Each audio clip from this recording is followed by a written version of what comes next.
Hi ಎಲ್ರಿಗೂ welcome Swapna's mini ಲಾಗ್ಗೆ. ಇವತ್ತಿನ video ಏನಂತಂದರೆ, ಡೆಲಿವರಿ ದಿನ 9 ಮಂತ್ ಪ್ರೆಗ್ನೆಂಟ್ ಇದ್ದಾಗ ನಾನು 67 kg ಇದ್ದೆ, 67 kg ಇದ್ದೆ ನಾನು. ಅದೇ ಡೆಲಿವರಿ ಆಗಿ ಬೇಬಿಗೆ ಫಸ್ಟ್ ವ್ಯಾಕ್ಸಿನ್ ಹಾಕ್ಸೋ 1.5 ತಿಂಗಳು ಡೆಲಿವರಿ ಆದಮೇಲೆ ವೆಯ್ಟ್ ಚೆಕ್ ಮಾಡಿದಾಗ 57 kg ಇದ್ದೆ. ಅಂದರೆ 10 kg ರೆಡ್ಯೂಸ್ ಹೆಂಗಾದೆ? ಹಾಗಾದರೆ ಸ್ಟಿಲ್ ಇವಾಗ ಎಷ್ಟು ಕೆ ಜಿ ಇದ್ದೀನಿ? ಇವಾಗ ನಾನು 55 kg ಇದ್ದೀನಿ. ಮತ್ತೆ 2 kg ಹೆಂಗೆ ರೆಡ್ಯೂಸ್ ಆಯಿತು? ಬೇಬಿಗೆ ಇವಾಗ 3.5 ಮಂತು. ಇವಾಗ ನಾನು ವೆಯ್ಟ್ ಚೆಕ್ ಮಾಡಿದಾಗ 55 kg ಇದ್ದೆ, ಅಂದರೆ 12 kg 12 kg ಕಡಿಮೆ ಆಯಿತಾ? ಎಸ್, ಅದ್ರ ಬಗ್ಗೆ ಇವತ್ತು ವಿಡಿಯೋ ಮಾಡ್ತಾಯಿದ್ದೀನಿ. ಯಾರೆಲ್ಲ ಫಸ್ಟ್ ಟೈಮ್ ಈ ವಿಡಿಯೋ ನೋಡ್ತಾ ಇದ್ದೀರಾ ಪ್ಲೀಸ್ ಸಬ್ಸ್ಕ್ರೈಬ್ ಮಾಡಿ. ಯಾರು ಸಬ್ಸ್ಕ್ರೈಬ್ ಮಾಡಿಲ್ಲ ಪ್ಲೀಸ್ ಸಬ್ಸ್ಕ್ರೈಬ್ ಮಾಡ್ಕೊಳ್ಳಿ. ದೆನ್ ವಿಷಯ ಸ್ಟಾರ್ಟ್ ಮಾಡೋದಾದರೆ, ಹಳ್ಳಿ ಕಡೆಯಲ್ಲೆಲ್ಲ ಬಾಣಂತನ ಅಂತಂದರೆ ತುಂಬ ಅಚ್ಚುಕಟ್ಟಾಗಿ ಕಟ್ಟುನಿಟ್ಟಿಂದ ಮಾಡ್ತಾರೆ. ಅದೆಲ್ಲ ನಿಮಗೆ ಗೊತ್ತೇ ಇರುತ್ತೆ. ಆ ಫುಡ್ ಸ್ಟೈಲೇ ಕೂಡ ಬೇರೆ ಆಗಿರುತ್ತೆ, ನಿಮಗೂ ಕೂಡ ಗೊತ್ತು.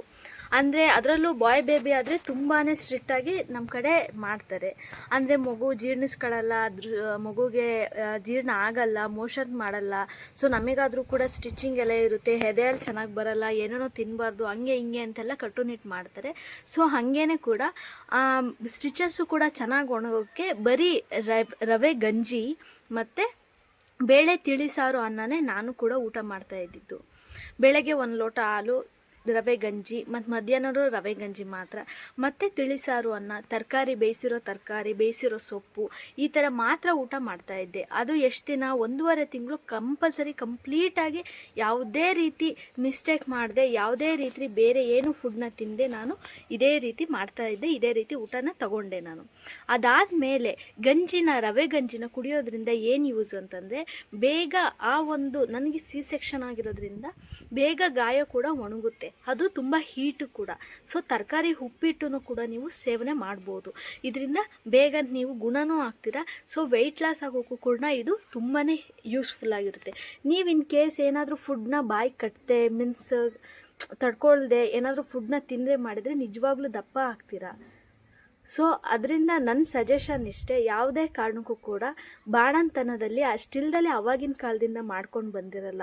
ಸೊ ನೀವು ಬಾಯಿ ಕಟ್ಟಿ ಬೇಯಿಸಿರೋ ಸೊಪ್ಪು, ಗಂಜಿ, ಬೇಳೆ ಸಾರು, ತಿಳಿಸಾರು ಈ ಥರ ಫುಡ್ನ ತೊಗೊಳ್ಳೋದು ತುಂಬ ಇಂಪಾರ್ಟೆಂಟ್ ಆಗಿರುತ್ತೆ. ಅದಾದಮೇಲೆ ಬೇಬಿಗೆ 2 ಮಂತ್ ಆದಮೇಲೆ ನಾನು ಫುಡ್ಡಲ್ಲಿ ಮೊಟ್ಟೆ ಆ್ಯಡ್ ಮಾಡಿಕೊಂಡೆ, ಮೆಂತ್ಯ ಮುದ್ದೆ ಆ್ಯಡ್ ಮಾಡಿಕೊಂಡೆ, ಸ್ವಲ್ಪ ಚಪಾತಿ, ಸ್ವಲ್ಪ ಎಲ್ಲ ಥರದ್ದು ಸಾಂಬಾರು, ಕಾಳು ಈ ಥರ ಊಟ ಮಾಡೋಕ್ಕೆ ಶುರು ಮಾಡಿದ್ದೆ. ಅದ್ಯಾವ ಥರ ಅಂದರೆ, 2nd ಮಂತ್ ಆದಮೇಲೆ ಅದರಲ್ಲೂ ಕೂಡ ಹಾಲನ್ನು ಜಾಸ್ತಿ ಕುಡಿಯೋದ್ರಿಂದ ನಮಗೂ ಕೂಡ ಬ್ರೆಸ್ಟ್ ಮಿಲ್ಕ್ ಜಾಸ್ತಿನೇ ಸಿಗುತ್ತೆ.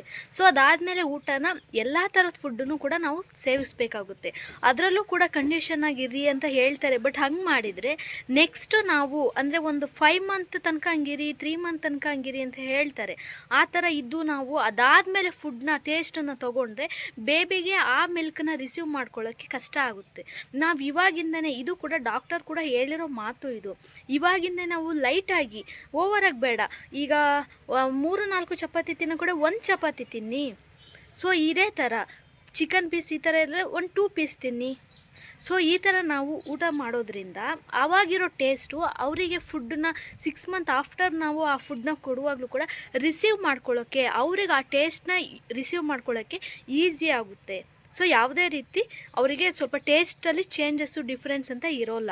ಸೊ ನಾವು ಊಟ ತಿಂಡಿ ಈ ಥರ ತೊಗೋಬೇಕು. ಅದಾದಮೇಲೆ 2.5 ಮಂತ್ ಆದಮೇಲೆ ಎಲ್ಲ ಫ್ರೂಟ್ಸ್ನು ಕೂಡ ತಿನ್ನಿ, ಡ್ರೈ ಫ್ರೂಟ್ಸು ಆಗಲಿ, ನಾರ್ಮಲ್ ಎಲ್ಲ ಫ್ರೂಟ್ಸ್ನು. ಯಾಕೆ ಮೊದಲಿಗೆ ಯಾಕೆ ತಿನ್ನಲ್ಲ ಅಂದರೆ, ಇನ್ ಕೇಸ್ ಶೀತ ಆದರೆ ಅನ್ನೋ ರೀಸನಿಗೆ ಕೊಡೋಲ್ಲ. ಸೊ ನೀವು ಅಷ್ಟೇ, ನನ್ನ ಸಜೆಷನ್ ತೊಗೊಳ್ಳೋದು ಬೇಡ ಒಂದು 2 ಮಂತ್ ಒಳಗೆ. ಅದಾದಮೇಲೆ ಎಲ್ಲ ಥರದ ಫ್ರೂಟ್ನು ಒಂದು ಫಸ್ಟ್ ಟೈಮ್ ತಿನ್ನೋದಾದರೆ ಒಂದು 2 ಪೀಸ್ 3 ಪೀಸಲ್ಲಿ ಸ್ಟಾರ್ಟ್ ಮಾಡಿ. ಡ್ರೈ ಫ್ರೂಟ್ಸ್ ತಿನ್ನೋದ್ರಿಂದ ಮಿಲ್ಕ್ ಕೂಡ ಚೆನ್ನಾಗಿ ಬರುತ್ತೆ. ದಾಳಿಂಬೆ ಹಣ್ಣು ತಿನ್ಬೋದು, ಆ್ಯಪಲ್ ತಿನ್ಬೋದು. ಸೊ ಶೀತ ಬೇಗ ಆಗದೆ ಇರೋವಂಥ ಫ್ರೂಟ್ನ ನೀವು ಕಂಪಲ್ಸರಿ ಆ್ಯಡ್ ಮಾಡ್ಕೊಳ್ಳೋದು ತುಂಬ ಒಳ್ಳೆಯದಾಗಿರುತ್ತೆ. ಅದಾದಮೇಲೆ ಒಲದ ಸೊಪ್ಪು, ಬೇಯಿಸಿದ ಸೊಪ್ಪು ಅಂತ ಹೇಳ್ತಾರೆ ಅಲ್ವಾ, ಆ ಸೊಪ್ಪನ್ನ ತಿನ್ನೋದ್ರಿಂದ ಕೂಡ ಬ್ರೆಸ್ಟ್ ಮಿಲ್ಕು ಚೆನ್ನಾಗಿ ಬರುತ್ತೆ. ಮತ್ತು ನುಗ್ಗೆಕಾಯಿ ಸಾಂಬಾರಾಗಲಿ, ನುಗ್ಗೆಕಾಯಿ ಮರದ ಸೊಪ್ಪನ್ನು ಕೂಡ ಬಳಸಿ ಎಲ್ಲ ಸೊಪ್ಪುಗಳ ಜೊತೆ ಮಿಕ್ಸ್ ಮಾಡಿ ನೀವು ಬಳಸೋದ್ರಿಂದ ಬ್ರೆಸ್ಟ್ ಮಿಲ್ಕ್ ಚೆನ್ನಾಗಿ ಬರುತ್ತೆ. ಒಂದು ಎರಡನೇದಾಗಿ ಬೇಬಿಗೂ ಕೂಡ ಚೆನ್ನಾಗಿ ಡೈಜೆಷನ್ ಆಗುತ್ತೆ, ಬಾಣಂತಿಗೂ ಕೂಡ ಡೈಜೆಷನ್ ಚೆನ್ನಾಗಾಗುತ್ತೆ. ಅದಾದಮೇಲೆ ನಾನು ಬಾಣಂತನದಲ್ಲಿ ಯೂಸ್ ಮಾಡಿದ್ದು ಆಮಂಡ್ ಆಯಿಲ್ ಮೀನ್ಸ್ ಬಾದಾಮ್ ಎಣ್ಣೆ. ನಾನು ಹಿಮಾಲಯ ಬೇಬಿ ಮಸಾಜ್ ಆಯಿಲ್ ಏನಿದೆಯಲ್ಲ ಅದೇ ಆಯಿಲ್ನ ನಾನು ಪ್ರತಿದಿನ ಸ್ನಾನಕ್ಕೆ ಆಗಲಿ ಎಲ್ಲ ಯೂಸ್ ಮಾಡಿದ್ದು. ಪ್ರೆಗ್ನೆನ್ಸಿ ಟೈಮಲ್ಲಿ ನನಗೆ ಕುತ್ತಿಗೆ ಆಗಲಿ ಹೊಟ್ಟೆ ಆಗಲಿ ಅಷ್ಟು ತುಂಬಾ ಕಪ್ಪಾಗಿತ್ತು, ಸ್ಟ್ರೆಚ್ ಮಾರ್ಕ್ಸು ಕೂಡ ತುಂಬಾ ಇತ್ತು. ಸೊ ಆ ಎಣ್ಣೆಯಿಂದ ಯಾವುದೇ ರೀತಿ ಸೈಡ್ ಎಫೆಕ್ಟ್ಸ್ ಆಗೋಲ್ಲ. ಚೆನ್ನಾಗಿ ನಮಗೆ ಸ್ಕಿನ್ನಿಗೆ ಒಳ್ಳೆ ವಿಟಮಿನ್ಸ್ನ ಕೊಡೋದ್ರ ಜೊತೆನೇ ನಾವು ಇನ್ನಷ್ಟು ಕ್ಲಿಯರಾಗಿ ಗ್ಲೋ ಬರ್ತೀವಿ. ಯಾವುದೇ ರೀತಿ ಸೈಡ್ ಎಫೆಕ್ಟ್ಸ್ ಇರಲ್ಲ ನೀವು ಈ ಎಣ್ಣೆ ಯೂಸ್ ಮಾಡೋದ್ರಿಂದ. ಸೊ ನೆಕ್ಸ್ಟ್ ಪಾಯಿಂಟ್ ಏನಂತಂದರೆ, ಪ್ರತಿದಿನ ಸ್ನಾನ ಮಾಡೋದು ಬಿಸಿನೀರಲ್ಲಿ ತುಂಬ ಒಳ್ಳೆಯದು. ಕಾರಣ ಬೇಬಿಗೆ ನಾವು ಬ್ರೆಸ್ಟ್ ಮಿಲ್ಕ್ ಕೊಡ್ತಾ ಇರ್ತೀವಿ ಅಲ್ವಾ. ಸೊ ನಮ್ಮ ದೇಹದ ಬೆವರಿನ ಜೊತೆ ಕೂತು ನಮಗೂ ಕೂಡ ಮಗು ಏನಾದರೂ ವಾಮಿಟ್ ಏನಾದರೂ ನಮ್ಮ ಮೇಲೆ ಮಾಡಿದರೆ ಮತ್ತೊಂದು ಅಂತಂದರೆ ಆ ಇನ್ಫೆಕ್ಷನ್, ಆ ಇಚ್ಚಿಂಗ್ನೆಸ್ಸು ಮಗುಗೆ ಸಿಗಬಾರ್ದು, ಮಗುಗೆ ಅಂಟಬಾರ್ದು ಅನ್ನೋ ಕಾರಣಕ್ಕೆ ತಾಯಿ ಪ್ರತಿದಿನ ಸ್ನಾನ ಮಾಡೋದು ಕೂಡ ತುಂಬಾ ಇಂಪಾರ್ಟೆಂಟ್ ಆಗಿರುತ್ತೆ. ಬಾಣಂತನದಲ್ಲಿ ಬಿಸಿನೀರನ್ನು ಕುಡಿಯೋದ್ರಿಂದ ತುಂಬಾ ನಮಗೂ ಕೂಡ ಹೆಲ್ಪ್ಫುಲ್ ಆಗುತ್ತೆ. ಸೊ ಬೇಗ ಕೊಲೆಸ್ಟ್ರಾಲ್ ಆಗಲಿ ಕರಗೋದಕ್ಕೆ, ಸ್ಟಿಚಸ್ ಎಲ್ಲ ಬೇಗ ಒಣಗೋದಕ್ಕೆ, ಸೊ ಬ್ರೆಸ್ಟ್ ಮಿಲ್ಕು ಕೂಡ ಚೆನ್ನಾಗಿ ಬರೋದಕ್ಕೆ ಬಿಸಿನೀರು ತುಂಬ ಒಳ್ಳೆಯದು. ಕಾಯಿಸಿ ಆರಿಸಿದ ನಂತರ ಆ ನೀರನ್ನ ಕುಡಿಯೋದು ಅಥವಾ ಬೆಚ್ಚಗಿನ ನೀರನ್ನ ಕುಡಿಯೋದು ತುಂಬ ಒಳ್ಳೆಯದಾಗಿರುತ್ತೆ. ಮತ್ತು ಪ್ರೆಗ್ನೆಂಟ್ ಇದ್ದಾಗ ಮುಖ ಎಲ್ಲ ಊದ್ಕೊಂಡಿರುತ್ತೆ, ಸ್ವೆಲ್ಲಿಂಗ್ ಬಂದಿರುತ್ತೆ. ಅದೆಲ್ಲ ಹೇಗೆ ಕಡಿಮೆ ಆಯಿತು ಅಂತಂದರೆ, ಅನ್ನ ಮಾಡಿದ ನಂತರ ಆ ಸ್ಟೀಮ್ನ ತೊಗೊಳ್ಳೋದ್ರಿಂದ ಅಥವಾ ಬಿಸಿನೀರನ್ನೇ ಕಾಯಿಸ್ಕೊಂಡು ಶೀತ ಏನೂ ಆಗದೆ ಇರೋ ಥರ ಸ್ವಲ್ಪ ವಿಕ್ಸನ್ನು ಆಗಲಿ ಆ್ಯಡ್ ಮಾಡಿಕೊಂಡು ಸ್ಟೀಮ್ ತೊಗೊಳ್ಳೋದ್ರಿಂದ ಮುಖನೂ ಗ್ಲೋ ಬರುತ್ತೆ ಮತ್ತು ಬೇಗ ಮುಖದ ಸ್ವೆಲ್ಲಿಂಗ್ ಎಲ್ಲ ಕಡಿಮೆ ಆಗುತ್ತೆ. ನೆಕ್ಸ್ಟ್ ಸ್ಟೆಪ್ ಏನು, ನೆಕ್ಸ್ಟ್ ಏನೆಲ್ಲ ಬಾಣಂತನದಲ್ಲಿತ್ತು ಸ್ಪೆಷಲ್ ಅಂತೇಳಿ ನಾನು ನೆಕ್ಸ್ಟ್ ವಿಡಿಯೋ ಮಾಡ್ತೀನಿ. Thank you so much. ಈ ವಿಡಿಯೋ ಇಷ್ಟ ಆಗಿದರೆ ಪ್ಲೀಸ್ ಸಬ್ಸ್ಕ್ರೈಬ್ ಮಾಡಿ.